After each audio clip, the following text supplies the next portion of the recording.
खूबसूरत नसीहत। नमस्कार दोस्तों, स्वागत है आप सभी का आपके अपने पसंदीदा YouTube चैनल आध्यात्मिक कहानियों में। दोस्तों, आज के इस वीडियो में हम एक ऐसी खूबसूरत कहानी लेकर आए हैं जो आपको जिंदगी में एक नई नसीहत देगी। चलिए कहानी सुनते हैं। एक मुल्क में एक बादशाह हुकूमत करता था।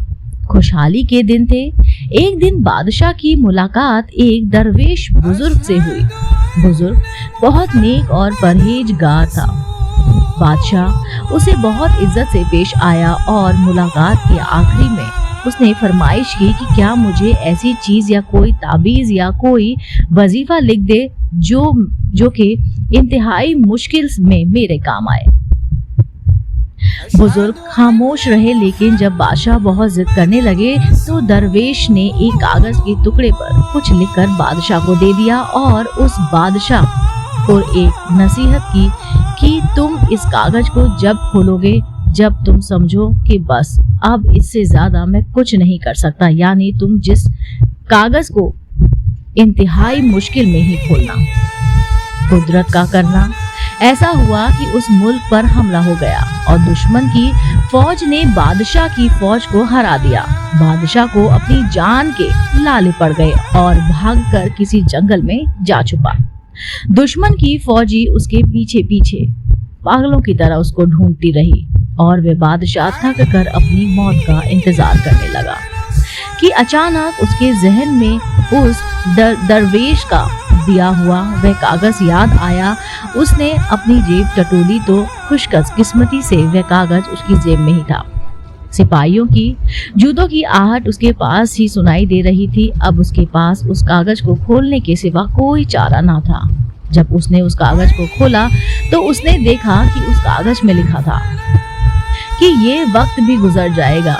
यह देखकर बादशाह को बहुत गुस्सा आया और सोचने लगा कि इस दरवेश में मेरे साथ ये क्या मजाक किया है।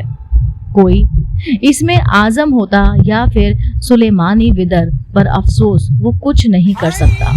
उसने तहरीर को कई बार पढ़ा, लेकिन उसको कुछ समझ नहीं आ रहा था कि दरवेश में ये क्या लिखा है और ये क्यों लिखा है। आखिर कर उसके गुस्से में आकर अपनी तलवार उठाई और सिपाहियों का इंतजार करने लगा। जब सिपाही आए तो उसने सिपाहियों से डटकर मुकाबला किया और वो बच निकला।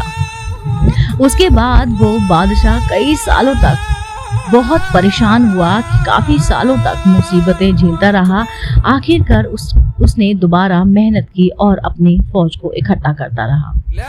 आखिरकार उसने अपनी फौज इकट्ठा कर ली और फिर दोबारा से उस मुल्क पर हमला कर दिया और खुशकिस्मती से उसने उस मुल्क पर दोबारा फतेह कर लिया और एक बार फिर से वह अपनी सल्तनत का बादशाह बन गया। उसने अपना मुल्क वापस ले लिया और फिर से अपने तख्त पर बैठ गया। अब और उसकी बहादुरी के किस्से दूर दूर तक मशहूर होने लगे और रियाया उसका खूब तस्कर हुआ। उसने बादशाह के दरबार में और दरबार के बाहर के लोगों को सिर्फ अपने बहादुर बादशाह को देखने के लिए आने लगे। इतना बोलबाला देखकर बादशाह के दिल में गुरूर पैदा हो गया तो वह बहादुरी पर और अपनी सल्तनत पर थोड़ा सा गमरूर हुआ और अचानक उसके दिल में दरवेश का लिखा हुआ विदर आया, ये वक्त भी गुजर जाएगा। सबक मेरे मोहतरम दोस्तों, वक्त जैसा भी हो गुजर जाता है। हमें चाहिए कि हम मुश्किल वक्त में सब्र का दामन अपने हाथ से ना छोड़ें और अपने अच्छे वक्त में अपने आप को तकब्बुर से बचाएं, क्योंकि वक्त जैसे भी हो, अच्छा हो या बुरा, गुजर ही जाता है। क्योंकि वक्त का जैसा नहीं है रहता, वक्त को गुजरना पड़ता है। वक्त होता ही गुजरने के लिए है। वक्त चाहे अच्छा हो या बुरा, गुजर ही जाएगा। दोस्तों, उम्मीद करती हूँ आपको मेरे द्वारा सुनाई गई कहानी पसंद आई होगी। ये कहानी एक हमें खूबसूरत नसीहत देती है कि हमें हमेशा सब्र का दामन थामे रहना चाहिए। दोस्तों, आप देख रहे थे आपका अपना पसंदीदा YouTube चैनल आध्यात्मिक कहानियाँ। मैं जल्दी ही प्रस्तुत होंगी एक नई रोमांचक कहानी के साथ। तब तक के लिए खुदा हाफिज।